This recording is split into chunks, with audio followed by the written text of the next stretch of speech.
अस्सलाम वालेकुम, मैं हूँ वक़ार अज़ीम।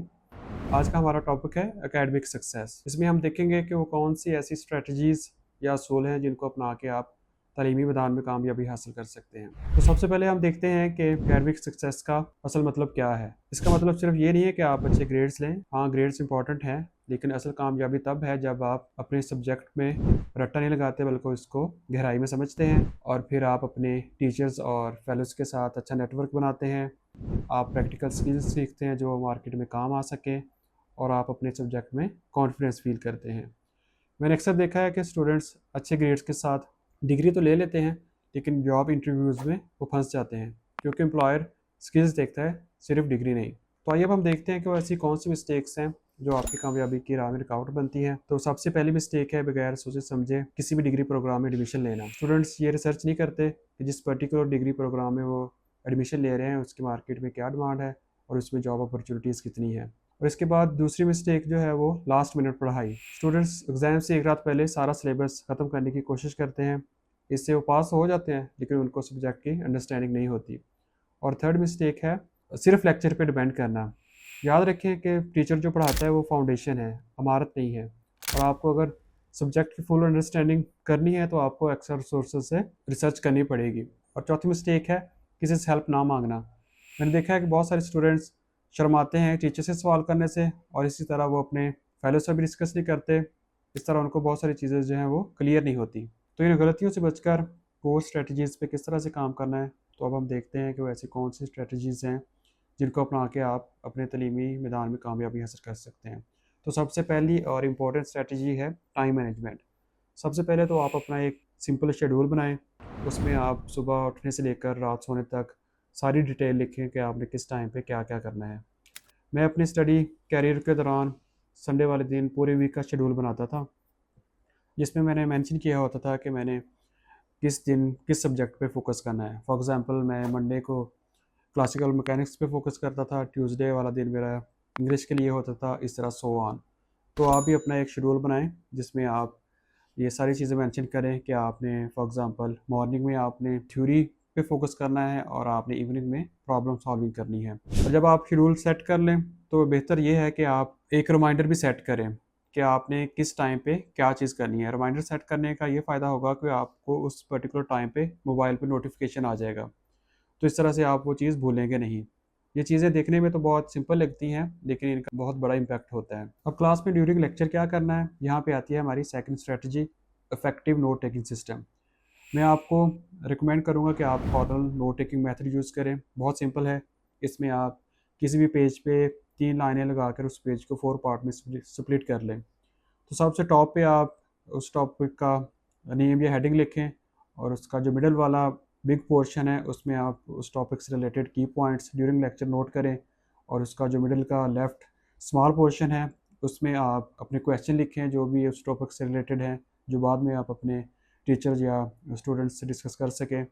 और एंड पे बॉटम जो लास्ट पोर्शन है उसमें आप उस टॉपिक की समरी या खुलासा नोट करें, और घर जाकर इन नोट्स को 10 मिनट के लिए रिवाइज ज़रूर करें, और ये नोट्स आपके एग्ज़ाम वाले दिन काम आएंगे। अब आपने लेक्चर नोट कर लिया। अब नेक्स्ट जो हमारी स्ट्रेटजी है वो एक्टिव लर्निंग की है, क्योंकि नोट्स बनाना काफ़ी नहीं है। अब एक्टिव लर्निंग का मतलब है पढ़ाई में एक्टिव पार्टिसिपेशन। इसमें आप क्या कर सकते हैं, इसमें आप जो आपने लेक्चर नोट किया है उसको बाद में आप समझकर अपने अल्फाज में नोट करें, और इसके बाद जो है आप उस लेक्चर को अपने फेलोज़ को समझाने की कोशिश करें। जब आप दूसरों को समझाएंगे तो आपके कंसेप्ट क्लियर होंगे। थर्ड नंबर पे आप उससे रिलेटेड यूट्यूब वीडियो देखें, और सबसे इम्पॉर्टेंट जो है आप उस टॉपिक से रिलेटेड प्रैक्टिस प्रॉब्लम सॉल्व करें। मिसाल के तौर पर अगर आप इकोनॉमिक्स के स्टूडेंट हैं तो आप जो टॉपिक आपने पढ़ा है उससे रिलेटेड आप न्यूज़पेपर में आर्टिकल सर्च करें, और उसको आप रियल लाइफ से रिलेट करने की कोशिश करें। अगर आप फिज़िक्स के स्टूडेंट हैं तो आप जो टॉपिक आपने पढ़ा है उससे रिलेटेड आप प्रॉब्लम सॉल्व करें। नेक्स्ट हमारी स्ट्रेटजी है बिल्डिंग फोकस।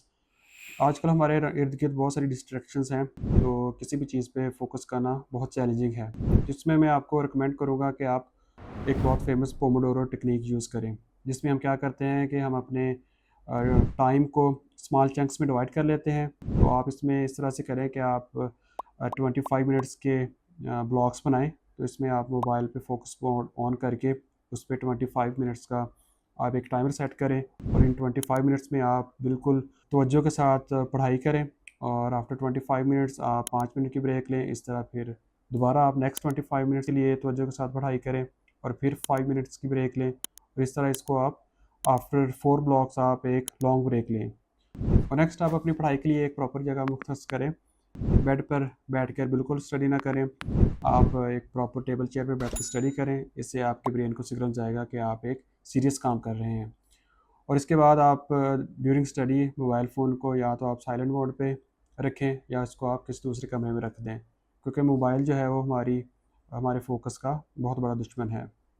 इसके अलावा आप मुख्तलिफ़ लार्ज लैंग्वेज मॉडल जैसे कि चैट जीपीटी है, उसको भी आप अपनी स्टडी के लिए यूज़ कर सकते हैं, लेकिन उसमें आपने ख्याल करना है कि आप उसको अनएथिकली यूज़ ना करें। असाइनमेंट बनाने के लिए आप उसको यूज़ ना करें, बल्कि आप उससे हेल्प हासिल करें कि आप किसी भी टॉपिक को किस तरह से ईज़िली अंडरस्टैंड कर सकते हैं। अब हम बात करते हैं एग्ज़ाम प्रिपरेशन की। तो आप कोशिश करें कि एग्ज़ाम से 1 वीक पहले आप अपना सारा सिलेबस कंप्लीट कर लें और साथ में रिवीजन भी स्टार्ट कर दें।